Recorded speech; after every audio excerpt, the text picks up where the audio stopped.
அலைக்கும் உறவுகளே. இன்றைக்கி எங்கள் வீட்டில் என்ன டிஃபன்னு பார்த்தீங்கன்னா முளக்கத்தான் தோசை.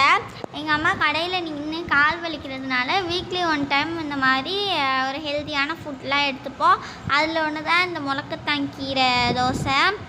செம்மையாக இருக்கும். நீங்கள் யாராக ட்ரை பண்ணியிருக்கீங்கன்னு கமெண்ட்டில் சொல்லுங்கள். உங்கள் வீட்டில் வயசானவங்களுக்கோ இல்லைன்னா கால் வலினாலோ இது செஞ்சு சாப்பிடுங்க, நல்லது உடம்புக்கு. அது மட்டும் இல்லாமல் இது கூட ஜீனி, சர்க்கரை, அப்புறம் தேங்காய் சட்னி, கார சட்னி இந்த மாதிரி வச்சு சாப்பிட்டா இன்னும் நல்லாயிருக்கும். ஆனால் நாங்கள் டெய்லி எடுத்துக்கிறது என்னென்னா சர்க்கரை எடுத்துப்போம், இல்லைன்னா ஜீனி எடுத்துப்போம். இது உங்கள் விருப்பம் தான். கன்ஃபார்ம் நீங்களும் இதை ட்ரை பண்ணி பாருங்கள், செம்மையாக இருக்கும். எனக்கு ரொம்ப பிடிச்ச தோசை இது.